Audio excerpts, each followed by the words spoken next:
Hello, my friends. How are you doing today? I hope you all are doing very well. Well, today's video is the patch notes for Update 75, Year of Hell Part 2. That's DOS. Yeah, let's hop into it. Let's talk about it. It's interesting. We got another update with more content. FOMO continues to be strong with Scopely.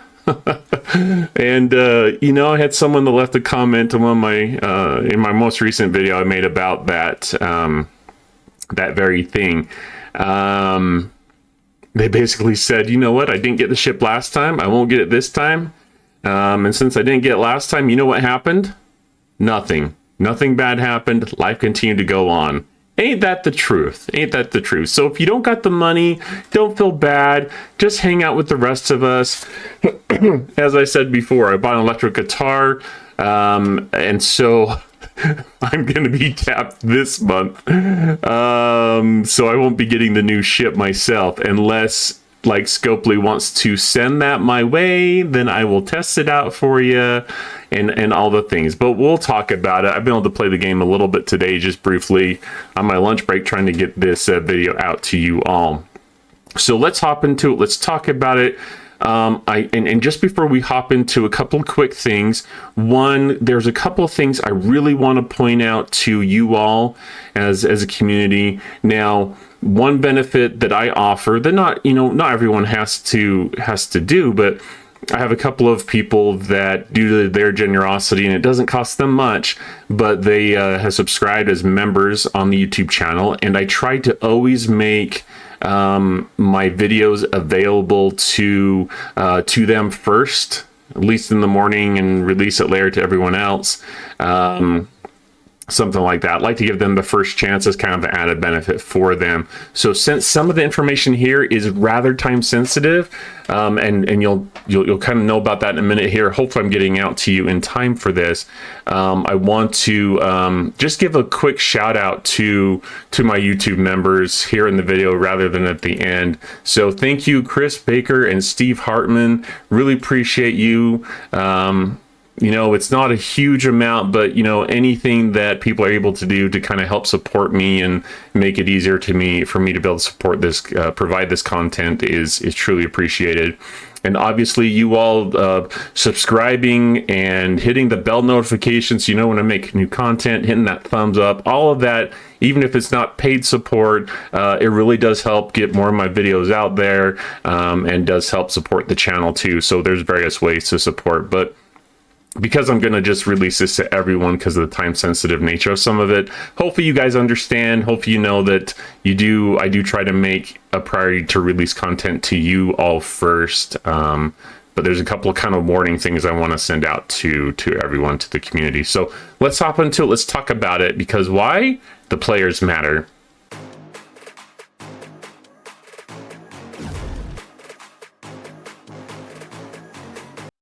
Okay, so here we are in game, not in game, we're looking at the patch notes. I want to talk about a couple of things, and I'll bring those up as we go through this here. They're a little time sensitive. The first thing is, don't forget that there is, the Year of Hell Part 2. There's a code that you can use to get some free shards of officers. So it's YOHP number 2. Forgot to put that on screen in my loading up here, but yeah, you can get some free shards that way. Also, one thing I want to mention here, this is also time sensitive, and we'll talk about this a little bit in the patch notes, but the missions, when you are going through the missions, you'll hit points, and be careful. This is one of the points, but be careful as you're going through the missions where you will have options to choose one reward or the other. You'll be familiar with that if you've been playing this game very long, but be very careful, because when you make a choice between one and the other, only one has ship blueprints. And so for the new ship, if you're not buying it outright, be very careful on which one you're choosing. I highly recommend, if you're not buying the ship outright, to make sure that you're looking at the rewards before you select which path you're going to take, so you make sure you maximize your ship blueprints. Between the missions, which I knocked out really quick here, and the turn-ins I did this morning was, I got 2 blueprints this morning from my turn-ins. I have a total of 13 blueprints already. So 13 out of 200, it's not huge, but it might shave a few days off of your time to get the new ship. So if that's of interest to you, watch out for that. Okay. The other thing is, let me put this up on the screen. They made huge. We've been waiting for this for a long time. Some of the stuff that they've added to the store, fantastic. So for the free to play, they finally added the Ferengi Whip. Fantastic addition. Gives you a lot of you got the mining speed for your latinum, your sea latinum, concentrated latinum. But the biggest thing is you're going to be able to unlock a number of free forbidden tech that you couldn't otherwise. So I would definitely consider that in the store. The other thing that I would recommend looking at here, they've got the Section 31 refit, which is kind of a meh to me at this point in the game. And you could be saying, well, Grand Admiral Hunter, you're much higher level. That's true, but I don't know.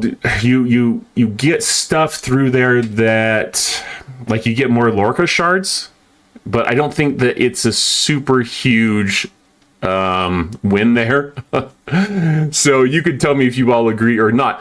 But the other big thing that I really like here is the prime dolomite particles. You can use those for efficient ship parts and efficient engineering, so you're going to reduce significantly your cost for ship parts and significantly reduce your costs for like materials that it takes to upgrade your ship.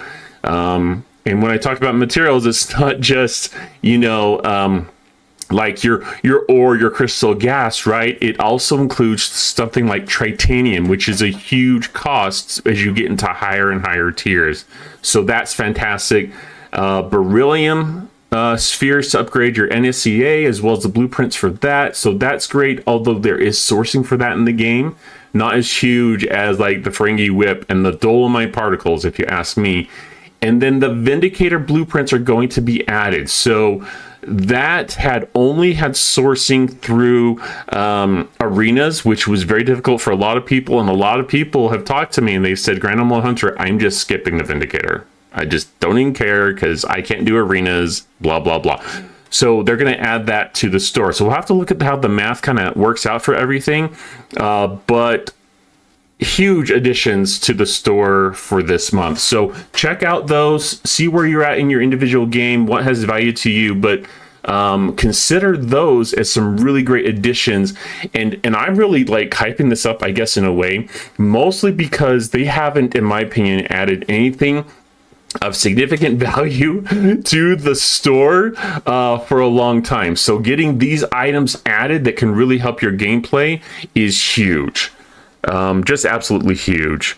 And maybe if I can just take a moment here, I do have to tell you that my kind of impression with the way that they've been releasing content with the different things to help you get more resources, more materials, these things that they're releasing in the store now, the content they have this month and the last couple of months, it just feels like, and you guys can tell me, ladies and gentlemen, tell me if I'm wrong, if I'm right, but I get the feeling that all the content they're releasing and giving me access to materials, resources, speed ups, all these things, doesn't it feel to you like they're just trying to push as many players up as they can?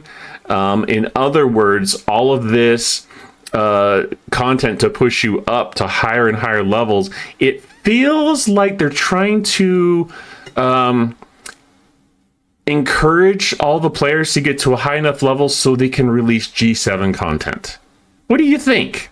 That's kind of where my thoughts are at with a lot of the content that we've been receiving lately. So makes me wonder how many more months do we have before G7 comes out. So anyways, just a quick thought there. Let's hop into the patch notes. Let's get this announcement off the screen, and let's talk patch 75.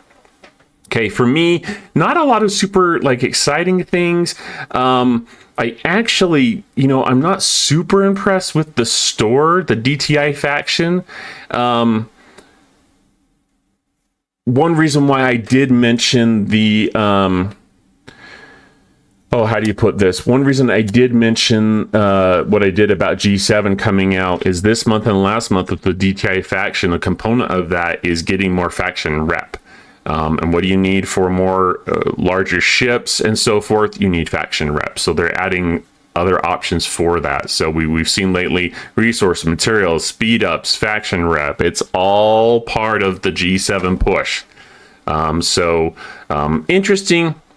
For me, the formation armadas that they're coming out with, we'll talk about in a minute in this month, are interesting, but you need the new ship to really be able to do them very well at all. So let's hop into it. So new missions, like I mentioned, make sure you're being very careful with those.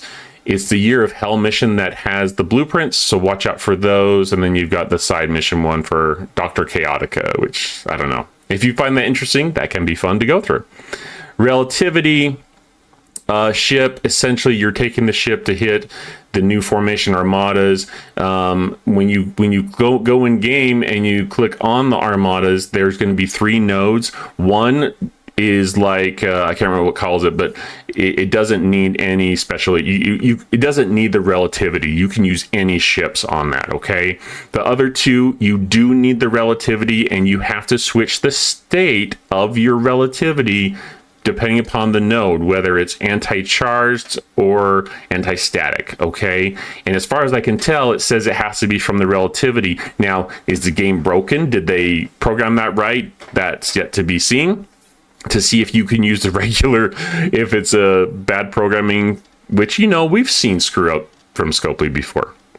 But if they've accidentally programmed it so that the favors that we got from last month still work, I don't know if that's the case. They're not supposed to, but you never know with Scopely. So anyways, you'll need the new ship to take on these targets. Great rewards that will advance you in your faction, but you have to decide if that's worth it for you. If you're trying to defeat these new armadas for the rewards, for the favors, or whatever you want to call it, the artifacts, I guess, the artifacts that you're going to get from these new ones, there is certainly value in that. For me, it's not a game breaking kind of thing. It certainly will help advance your game. So that is up to you if you have the budget for it and you want to spend on that. New research, relativity warp range, entity loot, entity damage, cargo capacity, relativity Krenim formation loot. So a number of things are going to help you march your way through this loop quicker and faster. Krenim formation damage, invading entity apex barrier, hull health, shield health. We have a ton of that in the game, but is what it is. It can help you last longer in your battles, or longer in the mirror universe for that matter. Essential items, you need ship parts, of course. Interesting thing here is unlocking Seska at tier 5. I like Seska, but we'll look at that in another video, just for sake of content. We'll try not to take too long on the patch notes here and go into that, but Seska has some pretty good abilities that I like. Seems like we have a PvE type month, so we'll talk about that in a little bit here. Let's see here, formation armada types, we talked about that. There's the neutral one, like I talked about, that you don't need to have the new ship's special abilities activated, but the other 2 nodes you do, or they'll do lots of damage. We had some big ships, we were able to take out the lower level one with some G6 ships, but yeah, they do some good damage. Okay, so there's the directives, it gives the locations. It's not far, just a little bit northeast of where the other armadas currently are in game, so we can you can look at that. Anorak's Epic Officer. Let's see, Captain Maneuver is very interesting. I'd actually considered this as something that would be cool to add to the game. I didn't know they would actually do it, so that's kind of cool. So as a captain, is increasing select rewards from hostile chests by a percentage of base. G3 to G6 refined materials and parts, FKR messages and credits, Herogen relics, mycelium, biotoxins, Zindi scraps, Trillium, Fatu Cray scraps. So kind of cool. We'll have to see how impactful that is to the game, but yeah, PvE month it looks like. And the officer ability, increasing apex barrier, but doesn't happen if Tal is assigned to the bridge. So cool. Okay, Seska, officer ability restores shield health, which can be interesting. Not super helpful if you ask me. But it depends upon the level of hostile you're hitting and if your shields are keeping up or not. So we already have an officer that does that. Strange New Worlds and Bangna.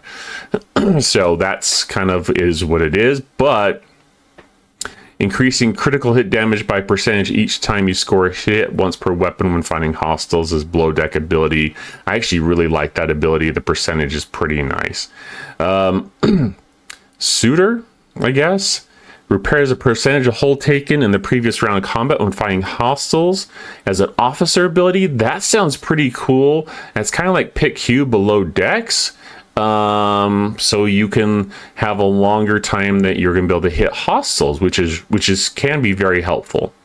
And then below deck critical hit damage by percentage for 5 rounds. So let's see here. We've got new temporal artifacts, increasing isolate damage while its opponent has any state applied. We've got increasing isolate defense while you have any state applied. Increases damage against invading entities and armadas, so can help you hit higher level targets. Increases temporal wreckage loot rewards from defeating Krenim invading entities, so help you get more loot to maximize your turn-ins and march on through the your progression there. This one improves the base cost efficiency of upgrading G5 ships. Once again, they're trying to get you more efficiency to march on through up towards, but not yet because it hasn't been released, G7. And I don't know, I don't have the inside scoop. I'm just going off of my gut, and my gut tells me G5. Look, efficiency G6. It's coming. They're pushing us up towards that level. So not sure where you're at, but yeah, that's the direction they seem to be pushing us. Battle Pass and cosmetics. Remember, and they've got another choose your own rewards. I almost said choose your own adventure.